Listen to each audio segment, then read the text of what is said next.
One. Hello, I'm Nick Murphy. And I'm International Master Lauren Da Costa. And welcome to our series of videos on the Yakov Neistat book, Improve Your Chess Tactics. Now, Teichmann said that chess is 90% tactics. So that shows just how important they are. That's right, Nick. Tactics, again, like the middle game, it's one of the most underrated parts of the game. And it's the part actually that really every single player from beginner up to world champion needs to practice on a regular basis in order to be strong and remain strong. Because you see, tactics occur in all parts of the game, not just the opening or the end game, but also throughout the middle game in its various guises. Here in this book, Neistat looks at 10 different chapters, has a final chapter on an examination of the other 9 chapters that you have learned beforehand, and it covers a variety of different themes like pinning, deflection, and a few other things as well. Yeah, so what I really like about this Neistat book is just how comprehensive it is, basically, because we've all kind of tried doing random tactics, but this does seem to cover just about every sort of theme of chess tactics there is. There aren't that many books out there that give you a comprehensive course of the variety of different ideas and motifs that there are of chess tactics. Absolutely. And Neistat himself was a very strong Russian player. He was awarded the title of Russian Master of Sport, and he was also editor-in-chief of the very famous Russian chess magazine 64. One of the reasons why this book is so good is not only because the author is an esteemed chess writer and trainer himself, as well as player, is the fact that this book, like good middle game books, it's a long-term book. What I mean by this is, if you were to buy an opening book, the variations might not work for you after a couple of months even. Whereas a book like this, it's a book that you will always use, I believe, throughout the whole of your chess career. Whether you're a young improving player or a seasoned master, I think there's something in this book for everybody to improve their tactical ability. There's over 700 positions to look at in this book, and the format of our videos, we've taken 4 or 5 examples from each chapter which show that particular theme that you can work over, and then the final example we'll give you will also, you can combine that with the Chessable Move Trainer on www.chessable.com. So you'll be able to log in and try the final example of each chapter yourself and see what you would do in that position. So as I'm running through the video at the end, as Nick has just said, I will give him the teaser at the end. You will try the Chessable Move Trainer. Come back and don't worry if you got it wrong or found it difficult, because you can have a good laugh at Nick trying it as well. But I mean, genuinely, I have found this incredibly useful, and I think just going over these sort of ideas and themes over and over again, they start off, when I first started looking at this book with you, I just wasn't picking up on a lot of these themes at all, and as we've gone along, they're something that I'm now more aware of, and I think that's going to reflect in your over-the-board games as well. You'll suddenly become aware of positions and go, maybe there's just something here that I can do in a position that you wouldn't necessarily have thought of that before. One thing Neistat uses in this book is a lot of books, they tend to say, well, these are the tactics of the great players. And you don't feel as though if you're even international master or weaker, that I could ever replicate such amazing tactics. But actually he uses, doesn't he, a lot of lesser known players you've never heard of. Very difficult even to find their games on any database. But he's really clearly worked very hard on finding examples to demonstrate what he wants to show, as opposed to saying, well, Karpov played this or Kasparov played this. There are strong players used in this book, but they're no more utilised as above any other sort of player that has produced the tactic he wants to show. He's picking the quality of the actual example rather than the quality of the player that's making that move. Yeah, which is a mistake many authors do make. So. One of the great things about the videos that we're doing, we've actually used sort of Chessable's statistics on which of these examples people are finding really difficult to do. So we've tried to focus in our videos on ones that people have struggled with in real life. And I don't think there's any other product that's really ever done anything like that. No, not as far as we're aware of. So if you're doing the Chessable Move Trainer throughout this book, and we're going to give an example in just a moment. Again, don't worry if you find it quite tough, because as Nick has said, we are showing the toughest ones that people statistically have found the most difficult when attempting this in recent months. Absolutely. So, should we give an example? Yeah, it sounds like a good idea. Okay. So we're going to show an example of, again, 2 players that I've never heard of. The game between Podgats and Hiva. And this is from chapter 1. From chapter 1 of the deflection chapter. Okay, so it's Black's move, and in this position, we would say, well, you will have a chance to use the chessable move trainer, okay, and then Nick would come and have a go. So Nick, it's Black's move, and White's queen on b1 is attacking the Black queen on a2. Okay, but also we've got just a couple of pieces. Bishop very good down on h2.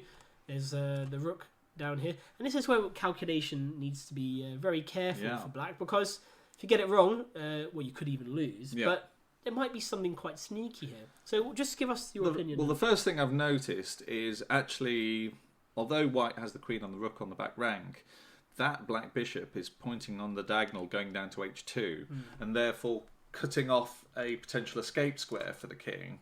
So that makes me think, and I haven't looked at this position before, but it makes me think there might be something to do with the back rank here. Okay. Now, Nick has had as he's mentioned before, he's done a few of these examples already. And I'm glad you've said that. No, he's not done this one, but he's done the themes and he's had a look at these. And I'm glad that you said that, because what that means is that you've retained the knowledge somewhere in the back of your head. Just about the themes. Yeah, like even that back rank mate, it's just something that sounds so easy, but a lot of players forget these things. Yeah, so that's certainly one of the key ideas. Yeah. Now let's look at what I like to think about candidate moves. Always thinking of 3 moves. Black could take on b1. How good is that? I kind of feel like there isn't really anything here, because what are we threatening? We can't put the rook on the back rank. Still can't go rook f1, mate, can we? Seems like where two. Yeah, you're not sure that's what rook and a minor piece and 2 pawns each. Drifting towards a draw at least. Yeah. Okay. What about rook takes f1 check? I mean, checks and captures are always the ones to consider. Can we not trap that knight, or? Looks like that might have something a little bit more. Could we put the queen on, say, d5? Ooh, queen d5. Now, I like that move because it dominates the knight's squares, doesn't it? Yeah. And threatens to play, say, bishop to e7. Right, so do I have a way out? Okay. Well, first thoughts are that I can move my queen to defend one of those 4 blue squares. So f7 probably not that likely, and neither e6. I'm thinking one of these 2 here on the queen side. Something queen c1 or queen b1. So if I try queen c1, to try and get this guy out here, hard to see, and also prevent bishop c7 as well. Yeah. So maybe you can try last ditch queen to queen e5, threatening mate. Because you're threatening mate down. But how good is that king g1? I feel like we've missed a sort of it's fine for bigger Black. blow. Yeah, is that? Oh, it doesn't feel like a killer move, there, does it? Yeah. Okay. So all good moves, but let's just go back to the beginning. Okay, so Black would have thought of these moves and thought, these moves are good, but maybe there's something a little bit outside the box.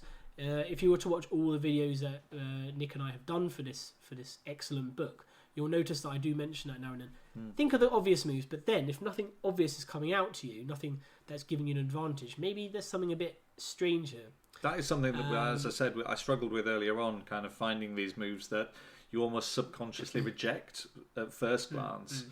And I think looking and studying this book has kind of helped me to think, okay, well, you can't just rule out moves without even considering them. So let me try and lead you a little bit towards it. Okay, now White's not actually threatening anything, really. No. Because the White queen cannot take the Black queen, because he gets mated. But the rook can also not take the Black rook, because they're queen. So the White rook and queen aren't really threatening anything. The White knight, well, it can move to, say, b7, but okay, it's not the end of the world. So Black needs to do something a little bit strange to create something. Now, I'll give you one large hint. The queen would love to go here on h2, but the pawn's in the way. So what can Black do to try and get that pawn to move? Even if this move looks ridiculous. Could we...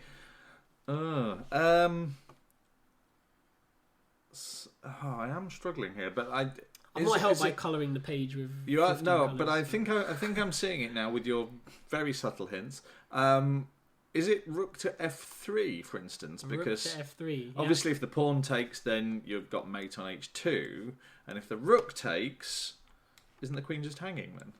And it's mate as well. Yeah. So rook f3, what a move!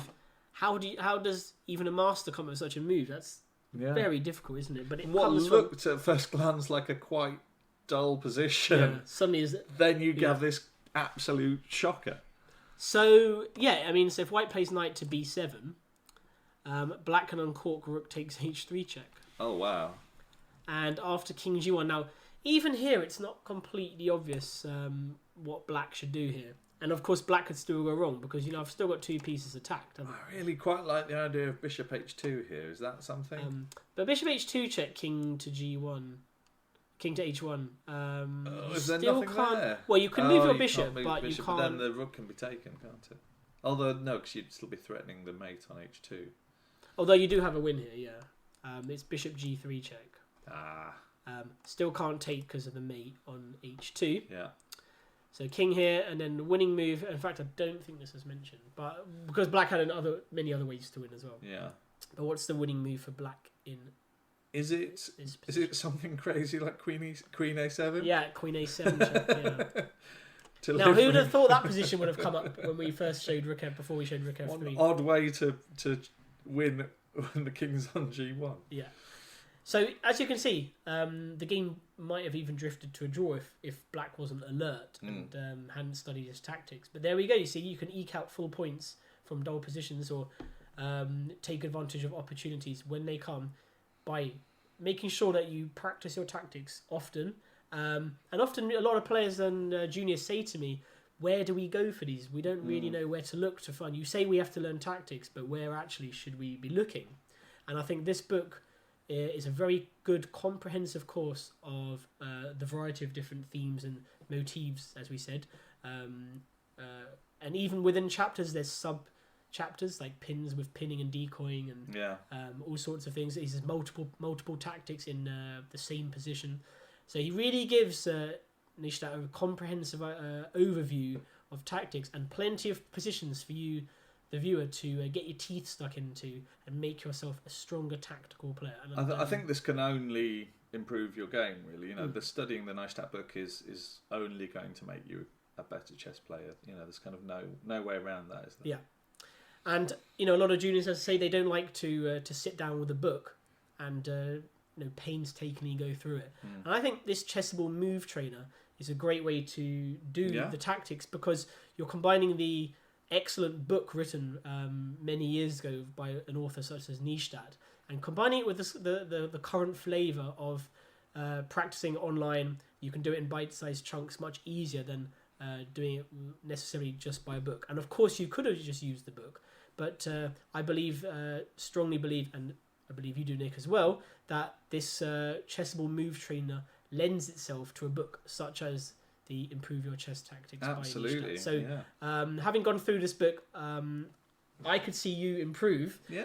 There could be no greater if I can feeling improve, for any book. I think Lauren would agree you can improve too. So we wish you the best of luck with your journey with the Nishtat book, and the harder you work and the more you practice on your tactics, the better you will become as a chess player. So it's all been said there for you. The material is there, and it's now up to you to get your teeth stuck into the excellent Chessable Move Trainer series here. And most of all, we hope you have fun.